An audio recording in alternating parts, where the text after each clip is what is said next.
What's up, everybody? Happy Monday. Welcome to episode 11 of the Daily Dose podcast, sponsored by Jack Pack LLC, all organically grown cannabis right here in Albuquerque, New Mexico. Don't forget to like, subscribe, and share. Thank you for all the support on the channel. Let's keep it going. We got a big episode to go over this week. Everything from UFC 315, plus this weekend's fights coming up, and a lot of current topics going on. Let's get right into it.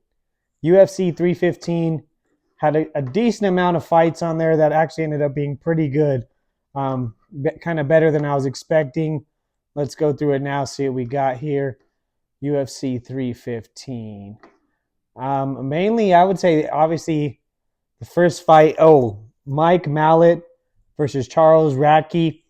This one was the headline of the prelims. This was a great fight. Mike Mallet, of course, has famously been a coach at Alpha Male. I'm not sure if he still is or isn't.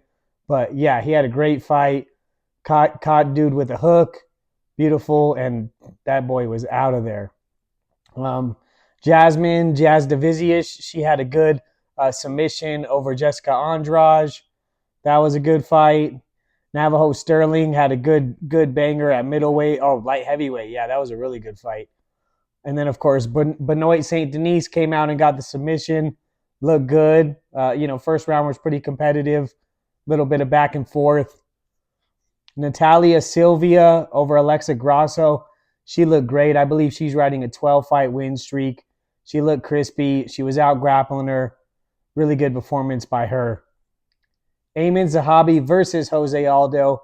This fight was an interesting one. I heard that Amin Zahabi was pretty much at the bantamweight limit at like 136.8 when he got the call that they were going to do it at featherweight. Reason being, Aldo was going to miss weight. The UFC didn't want to penalize him for potentially his last fight. They move up to featherweight. Aldo looked great. I thought he looked fast. I thought he looked explosive. I'd have to go back and rewatch it. I would have given him round one and round two. Just 10-9s, nothing crazy. I mean, he controlled. He did good. But then definitely a 10-8 in the third round for Zahabi. Aldo kind of gassed out, got dropped, ended the fight getting, grounded and pounded, covered in blood. It was crazy. There's about 3 minutes left in the third. He looked up. You could tell he was absolutely gassed. I think one of the main reasons he looked so crispy and good is because he didn't have to drain all that weight. So, that kind of makes a little difference. They ended up giving Amin Zahabi the unanimous decision. Could have been a draw. Was definitely a great fight. Shout outs to Jose Aldo. Like I said, it could have been his retirement fight, and he did retire. He's given the sport of MMA plenty of great fights. Shout outs to him. Valentina Shevchenko, she had a pretty competitive fight. Had a lot of good moments. 48-47 across the board. So definitely some of the rounds to Marin Fariad, and it was a good fight. Like I said, I picked Valentina. Kind of expected that from her. She is slowing down a bit, in my opinion, getting a little older in her career. We'll see what happens next for her. Jack Della Maddalena, your new UFC welterweight champion. Beautiful performance. I tell people, if you're an MMA fighter and you're looking how you should fight a wrestler, this is exactly how you do it right here. He was, first of all, just coming out and switching stances a lot. So anytime someone's heavy on the wrestling, if you're constantly switching stances, it's going to make their shot be just that much off when they go to shoot and you switch. Second thing he was doing well was jabbing to the face, of course, but then dropping down and jabbing to the body. Now, if that person goes to shoot, you jab them right in the face. It's twice as stiff. They drop down into it. And then he was also giving him other looks, even just faking the uppercut or actually throwing it. Perfect. Just doing those things made Belal a lot more hesitant to throw. He was pretty much getting his ass whooped the first 3 rounds. He really didn't start waking up till like the 4th round. And then Jack ended up putting it on him again in the 5th and almost finishing him. So great performance by Jack Della Maddalena, the new UFC welterweight champion. Great fight. We'll see what happens next for him, and we'll talk about that in a sec.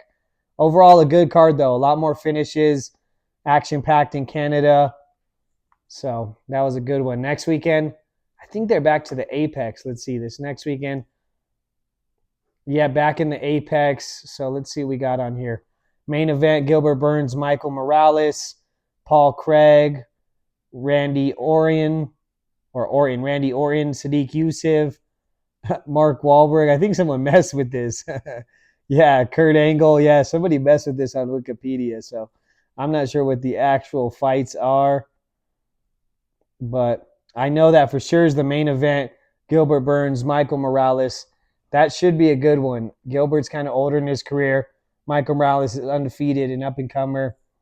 I think it might be the passing of the torch, being that all these other ones are messed up on Wikipedia. We're going to just call Gilbert Burns versus Michael Morales, and I'm going Michael Morales, maybe a third round TKO. We'll see what the other fights be. I'll cover them next week. We can go back over them. But yeah, it says like Steve Austin, RZA. There's all sorts of nonsense in there. So it was funny. First and foremost, Belal Muhammad definitely does not have Canelo hands. That was something he was saying all week on Embedded when he was hitting mitts. Watch these Canelo hands. Jack Della Maddalena boxed his face off as Canelo would. So please don't ever say that again. It was funny too when you can look this up. When he was weighing in, he goes over to the commission, and I'm sure they don't really know anybody in general, but he goes up there and tells him his name, and Buddy's looking on the paper. He's going through. He like makes Belal point to his name. He has no idea who this guy is. I'm like, damn, Buddy can't get any respect. I guess him and it's been talked about for a while, but he finally talked about it, and Kamaru talked about it a little bit. That they had recorded a pod on his pound for pound podcast. And basically, Belal was getting annoyed because Kamaru was like, I do everything better than you, wrestle, grappling, faster, strong, whatever. And Belal's like, buddy, you're on a 3-fight losing streak. And they kept kind of going back and forth like that. And then I guess Belal told him, well, you definitely don't take that head kick better than me. And then him and Kamaru just went right at it. So I'm curious to see if they'll ever even release it. But they at least talked about it, so it was pretty funny. That boy DDP, Dracus Duplessis, he's pretty damn funny on Twitter. He's always ripping people. He tagged Belal after the fight and told him, job well done. And then he put ... JK. That boy is savage. But Belal was calling him out, basically saying he could come up to middleweight and out wrestle him, which I don't think. So it was just funny. DDP, like here and there, he'll be throwing some funny shots at these people. So you got to pay attention there. Alex Pereira. So let's read this. He had something posted on his Twitter, and he said it was hacked. So it says, I always answer the UFC calls, but if they want to play with me, we can do that. I've never spoken poorly of the UFC, but with what I've just heard, I'm disheartened. I've already had thoughts of not fighting anymore, and after what was just relayed to me, this may be just the start. So that's an interesting one. Seems like Alex always takes fights on short notice. Seems like he has a great relationship with the UFC. I couldn't really think of what would make him post that. I was really confused at first. He came out and said his account was hacked. I think really, too, it's funny. In the history of celebrities doing stuff like that, I don't know if any of these guys actually ever have their stuff hacked. It seems like when they make a mistake, when they say something stupid or say something spur of the moment, they just kind of play that route. So I'm not sure why he would say that, but I'm also not sure if it was a hack or not. So it'll be interesting to see where he pops up next, what his next fight will be. Stay tuned, kind of see what happens there. He's definitely always stepping up though on short notice, so I don't know why they wouldn't take care of him. Couple fight night announcements. We got Cody Garbrandt. He's coming back for a fight. I think he's like 0-17 in his last 10 or something like that. No, I am a fan, and it was pretty crazy. When he beat Dominic Cruz, I thought he was going to be one of the greatest bantamweights ever, but obviously he's been on the skid. I think once you start getting knocked out, continually taking those damage and losses, it's just hard to come back from. It makes your confidence all over. So, I mean, props to him for getting there and giving it another shot, but I think as much as the UFC loves him, he loses this one, he'll probably be out of there.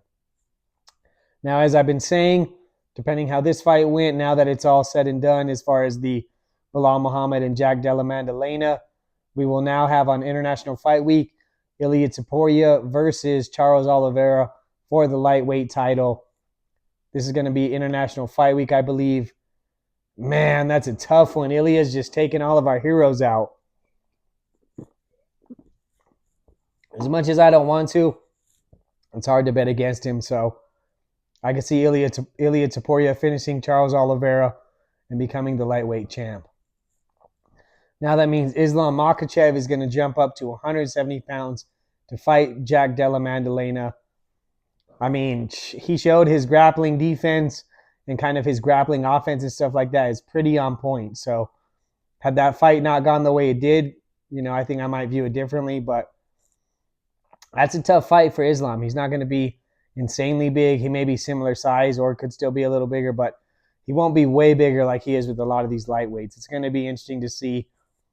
I'll break it down when it's closer, but I think initially I would go Jack Della Maddalena on that one, which would be crazy, right? Someone give Islam a O, or well, he has that O, but since he's been on his run, it's been a while, so it'll be interesting to see. Then we got Whitaker versus RDR. Rainer Day Ryder, after he put on that beautiful performance versus Bo Nickel, stepping right up into it. Robert Whitaker, as much as I hate to say it as well, I think in this one, I would rock with RDR, just being that Whitaker's later in his career. He's went through all these wars. RDR's fresh, riding his momentum, his confidence. I hate to say it, but I think that could definitely be a tough night in the office for Whitaker. Next thing, I don't know if anybody has seen this video. Basically, there's a video that came out recently of Teofimo Lopez. He's hitting the bag. He's with his dad. They're talking shit on Terrence Crawford. And he says a controversial word. He said he was saying liquor. Obviously, you can guess what a lot of people think he's saying. First of all, Crawford will beat the shit out of him. I don't know what he's thinking. If he fought Crawford at 54, he would absolutely get demolished. So I'm not sure what he's thinking. And Crawford doesn't play that. When he sees him in person, he already punked him once. I don't know if anybody's seen the video, but when they were first kind of beefing, he ran into Teofimo, and there's a video of him like holding him, putting his phone out, and Teofimo saying it's a joke, it's all for promotion, this and that. But you keep poking the bear, you cross a certain line, you may get that reaction you're hoping for. So I'll be curious to see kind of what happens with that. But basically, I brought it up because whoever he has his belt with, WBO, WBA, I'm not sure, but they're actually going to have a hearing this week and talk about some possible disciplinary actions, whether it's a suspension, stripping him. So I'm just curious to see how that plays out, and or if Terrence Crawford whoops his ass next time he sees him. So we'll keep an eye on that. I saw this thing. It says that there's a secret underground city. So let me pull up this article. There's this lady. I guess she's been talking about it before, but it kind of just resurfaced. And she was basically saying that there's they spent $21 trillion on this secret underground city that's only for the elites. So a stunning $21 trillion in unauthorized spending occurred in the department between 1998 and 2015, according to a 2017 report released by Michigan State University. That's pretty crazy. So it says basically there's a secret underground city somewhere that costs $21 trillion, and it's only for the elite of the elite. If anything happens, the world goes to shit. They already all have their spots.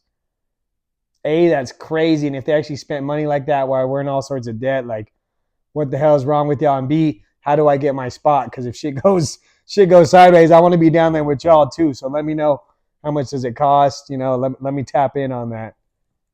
That's absolutely nuts, though. Every time I see stuff like this, I don't know. I'm not a conspiracy guy, but if something doesn't seem right, something doesn't seem right. I think it was last week, maybe the week before, I had talked about the Jack Doherty incident where he got robbed for his chain. I thought it was funky. I thought it was weird. I saw his security guard talking about it, and he's like, I don't have a gun. They had a gun. Dog, what the hell are you paying people for security guards that don't even have guns? You just told the whole world to come run up on you, that your security guards don't even have guns. The hell is wrong with these young guys? Then some random dude made a video holding some random chain saying they were his. So now people are trying to make a name off it. That's a mess, bro. But I'll tell you what, definitely, if you're paying security guards that can't even hold guns, you're an idiot, and you should probably rethink that. Because definitely you need security guards, especially after that. Now that people see they could steal it, whether it's a stunt or not, someone else is going to try. Definitely be smarter than that, guys. Today is going to be a big one. Today is the opening day of the Diddy trial. The masses have been waiting for it. What's going to happen to Diddy? So many reports one day that says he's good, then he's not. It's all over the board. Who really knows at this point? It'll definitely be interesting if he some reason got off after everything they did and said. I'm like, are they just trying to ruin his name, ruin his image, cost him some money? That would be only if he got off. I don't see after everything they've said. But if for some reason he does, like I said, I believe then they were just intentionally trying to harm his name, because no matter what, after this, people are going to look at him differently. I would imagine if he did get off, it's going to be hard to have movie roles, have whatever it may be, producer roles, be a part of a big news segment or a big event. People are definitely going to look at him differently. So it'll be an interesting one. We'll make sure to keep an eye on it and update y'all as we go. Now, the message of the week is follow your heart and stay true to yourself. Don't do things to make your family happy, your friends, this person, that person, a girl, or whatever it may be. There are certain people you can keep into consideration when you make decisions, but do what makes you happy. Chase your dreams, follow your heart, and stay true to yourself no matter what the situation is. And I guarantee you, if you do that, you will enjoy life and life will reward you. So that's all I got this week. I appreciate everybody that's been tapping in, continuing to support the channel. Episode 11 of the Daily Dose podcast. Like, subscribe, and share. I'll see y'all next week.